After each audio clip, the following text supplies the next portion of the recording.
వచ్చి court clearly చెప్పింది reserve for order అని. రిజర్వ్ ఫర్ ఆర్డర్ అన్నాక మనం ఆగాలా లేదా?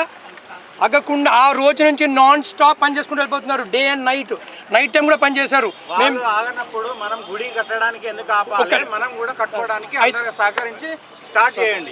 ఇప్పుడు ఈ సెటిల్స్కో ఆర్డర్ వచ్చింది, ఆగి అందరము ఓకే అని ఉన్నాము. ఆర్గ్యుమెంట్ అయింది, అన్న అయిపోయింది. కోర్ట్ ఫర్ రిజర్వ్ అని చెప్పింది, ఆర్డర్ ఫర్ రిజర్వ్ అని చెప్పి సెటిల్స్కో ఆర్డర్ వచ్చింది January 9th అండ్ క్లియర్లీ చెప్పింది ఆర్డర్ ఇచ్చే వరకు ఎవరు ఏం పని చేయొద్దు, maintain the same as it is అంది. అది కాకుండా వాళ్ళు హైదరాబాద్లో డే అండ్ నైట్ పని చేసుకుంటూ వెళ్ళి చూడండి, డే అండ్ నైట్ 15.24 acres ఉన్న చెరువుని 32 acres చేశారు. ఎన్జిటి రిపోర్ట్ ప్రకారం 15.24 acres ఆల్ ఓవర్ ఇండియా చెరువుల డాక్యుమెంటేషన్ కానీ అక్కడ అన్నీ ఉన్నాయి. అక్కడ అది కాదంట, వీళ్ళు చెప్పింది రైట్ అంట.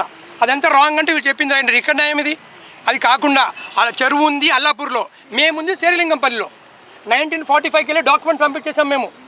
గవర్నమెంట్ డాక్యుమెంట్స్ 1945 నుంచి ఉన్న డాక్యుమెంట్స్, విలేజ్ మ్యాప్స్ అవన్నీ తప్పంట. చెరువు ఉన్నది అల్లాపూర్లో, మేమున్న శేరిలింగంపల్లిలో. అల్లాపూర్ చెరువు శేరిలింగంలో కలిపేశారు. ఇది ఎక్కడ న్యాయం? సరే, మీరు డే అండ్ నైట్ మీరు చెప్పిందే రైట్ అనుకుందాం. కోర్టు వచ్చారు, ఆగండి. కోర్టు ఆర్డర్ ఇచ్చారు చెప్పండి. మీరు చేశారు కోర్టులో, మేము సబ్మిట్ చేసాం కోర్టులో అన్ని. కోర్టు ఆర్డర్ చేయకండి. అది మీరు చెప్పాలి సార్, మీరు అడగాలి, మీరు తీసుకెళ్ళాలి నోటీస్లో. మమ్మల్ని అడిగితే ఏం చెప్తాము? రంగనాథ్ గారు ఏం చేస్తాం మీకు తెలియాలి కదా. ఇప్పుడు హైడ్రా ఏం చేస్తాం మీరు చెప్పాలి. అది మీరు చూడండి ఎంత అన్యాయం జరుగుతుంది ఇక్కడ. అవుతుందా లేదా? ఇంకా గుడి ఉంది, గుడి అంతా తీసేసి కొత్త గుడి కడతారో తెలియదు. ఇప్పుడు గుడి అంటారు చేశారు వాళ్ళు.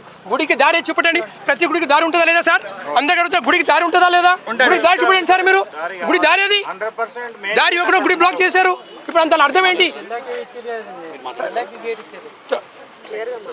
సో మేమేంటి అనేది ఏంటంటే, గుడి కాదు, గుడి ఏం కట్టకండి ప్లీజ్, మేము కట్టుకుంటాం. మా సిఎస్ సొసైటీ గుడి ప్రైవేట్ గుడి, గుడిలో హుండీ లేదు ఏం లేదు, మేమే మెయింటైన్ చేస్తున్నాం.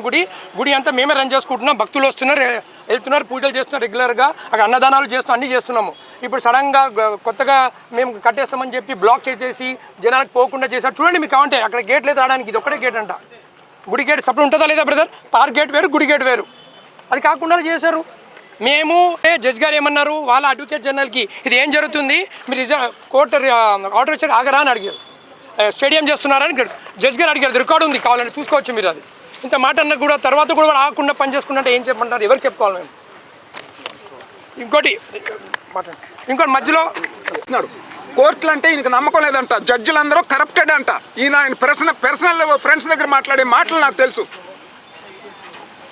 నన్ను కోర్టులు ఏమీ చేయలేవు, అవసరమైతే నేను జైల్లోకి వెళ్ళి కూర్చుంటాను, నాకు రాజభోగం ఉంటుంది జైల్లో కూడా అనే అహంకారంతో ఉన్నాడు. ఇలాంటి అధికారి కావాలా మనకి?